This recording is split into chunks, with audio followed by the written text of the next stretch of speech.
Hey all you Everybody Loves the Drake fans here. We're continuing our Knightquest the Crusade search. I've got the window open over there, so hopefully the breeze won't be too loud here in the microphone. We're going to look at Knightquest the Crusade, Detective Comics 671. Did I say the search? I meant the Crusade. Which it looks like Batman, but they hide the little Detective Comics right there. They're ashamed to be Detective Comics. Wasn't too crazy about that. But I am crazy about this cover. Holy cow, what a awesome Kelly Jones cover. Where's the signature? There's a signature. Somebody said, we've got this amazing artist, Kelly Jones. What a great horror artist. Let's give him a Wolfman, Frankenstein, and the Mummy to draw in a graveyard with Asbats and a damsel in distress. I mean, look at that face. It just doesn't get any better than that. I was being censored there. All right, so let's get into the issue. Sorry about that beep there. So this issue is what's been teased for a long time, Joker. And this issue, man, I don't know. I don't even know how to take it. It borders on the absurd, but it also borders on the awesome, but it also borders on more of Knightquest the Crusade just being a treadmill, just kind of not really going anywhere. Just Jean-Paul Valley just kind of, spinning his wheels. First of all, they continue that joke from The Killing Joke where he's Joe Kerr or Jay Kerr and Big Swig. I think it's supposed to be like a big gulp. And so this Joker is going to be a director. There he is, Joseph F. Kerr again. And he's going to do The Death of Batman. And here Joker kind of reminds me of the Denny O'Neil Joker series from the 70s. He's not a mass murdering maniac. He's just kind of crazy. He is not, getting nuclear arms from Iran to blow up things like he did in Death in the Family. It's more just him and Batman, and he's got these movie producers, and this guy's held hostage. Ponytail Boy's held hostage, but the other producer's kind of into it, and I love that's so funny that they give him a DC shirt. They had to have been making fun of somebody. If you watch the Batman '89 behind the scenes stuff on the DVDs and the Blu-rays, I think I know who they're making fun of.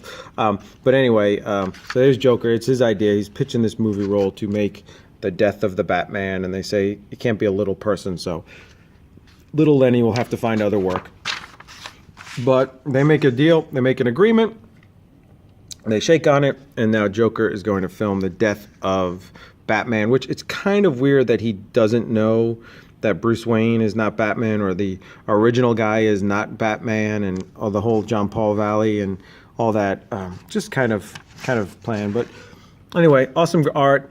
Here we have Batman. He sees a young damsel in distress here about to be mugged. When he lands, he realizes that the muggers are people dressed as monsters. He can smell the glue and the makeup, so he knows it's not real monsters. He wonders if it's some kind of new gang thing or new crime wave. But he saves the woman from these monsters, and she kind of faints, and so he takes her in his arms and takes care of her. And Joker realizes while he's filming all this that something's different about Batman. Not just the metallic outfit, but the person himself is different, the way he acted. Now this is where we get Stalker Batman again. Now he was creeping all about Selena Kyle, Catwoman, before. And now this damsel, who at first I thought may have been working with the Joker, she appears to have just been a helpless victim who's really into Fabio. He just creeps out. He just hangs out in her dorm room here and just watches her sleep, which he says to make sure you'd be okay, and then wonders why she's afraid of him and the attackers, and then he kind of just jumps out the window and wonders what's going on, and is it the system or is it him, and he makes him wonder about his college years, which seems so long ago. Then here, this is a little 90s pop culture reference where they have Siskel and Ebert. How they get away with this, I don't know, with the thumbs up, thumbs down. So this is where it's kind of borders on the absurd, but, maybe a modern reader might not know who those guys are. And Joker realizes something's lacking in his movie. Here we see that the Joker has held the movie executives hostage, and they actually have a phone to call, but he doesn't want to disrupt the boat of director Joker because he's had some movie flops and will do anything for a hit. And then we cut to Wayne Manor. We see some kids vandalizing it, throwing rocks in the window, which explains why, in the conclusion, the manor's in such disrepair. And here we see, for one panel in the book, just one panel, the I guess they refer to it as the rocket. So I don't know if it's the Bat Rocket, but the subway car.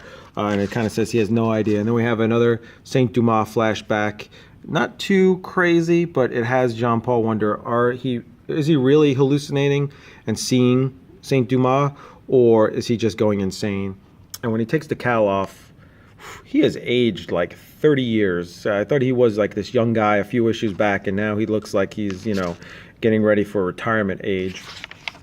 And so then we kind of spin our wheels. Some more of the Joker, some more Siskel and Ebert, and then he realizes Batman needs a little something. Now here's where I think I found a mistake. So Batman's now at City College, where that girl was, and it says he spends the next few nights in the vicinity of City College. And then there's an explosion, so the Joker kind of knew what was going on here. And here comes some more monsters. And how they got, I think, Texas Chainsaw Massacre, I think that's supposed to be maybe Terminator and maybe RoboCop or something. But yeah, I'm surprised I didn't get sued for copyright on this issue. So he has another fight. And here it says Batman's thinking about the girl. And where does he say it? He says... it was just last night. Oh, the girl. She was just a pawn to get his attention. Last night the fight in the alley. Sorry, that's where it is. So here it says he spends the next few nights, but then here it's just last night. So that I think was a little mistake. And anyway, so Batman decides to head towards the dorm room of the girl, and as he heads there, he hears glass breaking, knows something's wrong, and expects to see the damsel in distress, but instead it's Robin. Robin being thrown out the window, which probably leads to the next cover, if you know, it's Kelly Jones with Robin being thrown out the window. But then we see Robin's okay in the ad. So what happened, what went on, we'll find out next time. But anyway, probably not the greatest of Joker stories. Probably not anyone's favorite portrayal of the Joker. But it's kind of cool to see him in the comics no matter what. And can't wait to see Batman and Joker interact with each other. So that'll be next time. So what happens to Robin? We'll see you next time in Knightquest: The Crusade.